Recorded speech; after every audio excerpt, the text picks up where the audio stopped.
വിടുവാർത്തയിലേക്ക്. സംസ്ഥാനത്തെ 20 കേന്ദ്രങ്ങളിൽ NIA raid.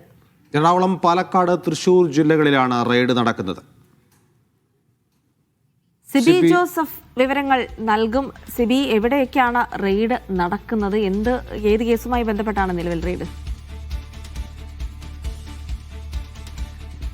Good morning Naufal, Jilsy. ഇവിടെ 3 ജില്ലകളിൽ, അതായത് പാലക്കാട്, തൃശ്ശൂർ, അതോടൊപ്പം തന്നെ എറണാകുളം, ഈ 3 ജില്ലകളിലെ 20 കേന്ദ്രങ്ങളാണ് NIAയുടെ റെയ്ഡ് നടക്കുന്നത്. ഇതിൽ NIA വ്യക്തമാക്കുന്നത് ഒന്ന് പോപ്പുലർ ഫ്രണ്ടുമായി ബന്ധപ്പെട്ട കേന്ദ്രങ്ങളും മറ്റൊന്ന് ശ്രീനിവാസൻ, BJP നേതാവായ ശ്രീനിവാസൻ കൊലപാതക കേസുമായി ബന്ധപ്പെട്ട ഈ 2 കേസുകളും ഒരൊറ്റ എഫ്ഐആറിൽ ഇട്ടുകൊണ്ട് തന്നെ NIA അന്വേഷിക്കുകയാണ്. ഇതിൻ്റെ ഭാഗമായിട്ടാണ് ഈ റെയ്ഡ് എന്നുള്ളതാണ് ഇപ്പോൾ വ്യക്തമാക്കിയിരിക്കുന്നത്.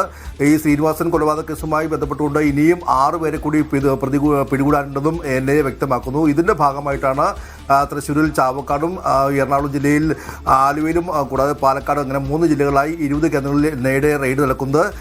ചില പ്രതികൾ ഈ കേന്ദ്രങ്ങളെല്ലാം തന്നെയും ഒളിച്ചിരിപ്പുണ്ടോ എന്നുള്ള ചില സംശയത്തിൻ്റെ അടിസ്ഥാനത്തിലാണ് റെയ്ഡെന്നും NIA വ്യക്തമാക്കുന്നു. കൂടുതൽ കാര്യങ്ങൾ ഇവർ പുറത്തുവിടുന്നില്ല. പക്ഷേ സംസ്ഥാനത്തെ 3 ജില്ലകളിൽ ഇപ്പോൾ NIAയുടെ റെയ്ഡ് പുരോഗമിക്കുകയാണ്. ഒന്ന് PFI കൂടാതെ ശ്രീനിവാസൻ കൊലപാതക കേസുമായി ബന്ധപ്പെട്ടാണ് ഈ ഒരു റെയ്ഡ് പുരോഗമിക്കുന്നത്. സിബി, ഈ NIAയുടെ റെയ്ഡ് എന്ന് പറയുമ്പോൾ ഈ ശ്രീനിവാസുമായി ബന്ധപ്പെട്ടുള്ള പ്രതികൾ ഇനിയും പിടികൂടപ്പെടാനുണ്ടോ? അതോടൊപ്പം തന്നെ PFI കേന്ദ്രങ്ങളിൽ റെയ്ഡ് നടത്തുന്നത്, നേരത്തെ PFIയുടെ വിവിധ കേന്ദ്രങ്ങളിൽ പല തവണയായി റെയ്ഡ് നടത്തുകയും പലരെയും പിടികൂടുകയും ഒക്കെ ചെയ്യുകയും രേഖകൾ കണ്ടെത്തുകയും ഒക്കെ ചെയ്തിട്ടുണ്ട്. ഇപ്പോൾ തുടർന്ന് ഇന്ന് ഇങ്ങനെ വ്യാപകമായ റെയ്ഡിലേക്ക് പ്രവേശിക്കാനുള്ള കാരണം എന്താണ്? ഇതിൽ പ്രധാനമായും ഈ ശ്രീനിവാസൻ കൊലപാതക കേസുമായി ബന്ധപ്പെട്ടുകൊണ്ട് ഇനിയും 6 പേരെ പിടികൂടാനുണ്ട് എന്നുള്ളതാണ് ഇപ്പോൾ NIA വ്യക്തമാക്കുന്നത്.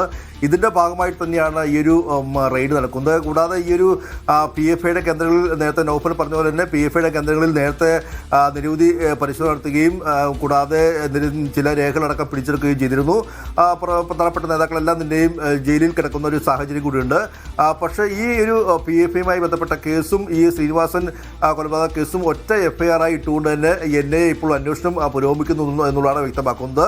അതുകൊണ്ട് തന്നെ ഇനിയും 6 പ്രതികളെ പിടികൂടാനുണ്ട്. ഇതുമായി ബന്ധപ്പെട്ടുകൊണ്ടാണ് ഈ ഒരു പരിശോധന തുടരുന്നത്. അത് ഈ 3 ജില്ലകളിൽ തൃശ്ശൂർ, എറണാകുളം, പാലക്കാട്, ഈ 3 ജില്ലകളിലെ ചില കേന്ദ്രങ്ങളിലും വീടുകളിലൊക്കെ ഇവർ പ്രതികൾ ഒളിവിലുണ്ടോ എന്നൊരു സംശയം NIAക്കുണ്ട്. അതിൻ്റെ അടിസ്ഥാനത്തിലാണ് ഈ റെയ്ഡ് എന്നുള്ള വിവരം മാത്രമാണ് ഇപ്പോൾ നൽകുന്നത്. ഇന്ന് കാലത്തെയാണ് ഈ ഒരു റെയ്ഡ് ആരംഭിച്ചത്. പെട്ടെന്ന് തന്നെ ഈ ഒരു 20ഓളം കേന്ദ്രങ്ങളിൽ ഒരുമിച്ച് ഒറ്റ സമയം കൊണ്ട് തന്നെ ഈ റെയ്ഡ് പുരോഗമിക്കുകയായിരുന്നു. ഇപ്പോഴും തൃശ്ശൂർ, ചാവക്കാട് ഭാഗങ്ങളിലും എറണാകുളം, ആലുവ ഭാഗങ്ങളിലെല്ലാം തന്നെയും റെയ്ഡ് ഇപ്പോഴും പുരോഗമിച്ചുകൊണ്ടിരിക്കുകയാണ്. 20 കേന്ദ്രങ്ങളിൽ ഈ റെയ്ഡ് നടക്കുന്നു എന്നുള്ളതാണ് ഇപ്പോൾ നമുക്ക് NIA നൽകുന്ന വിവരം.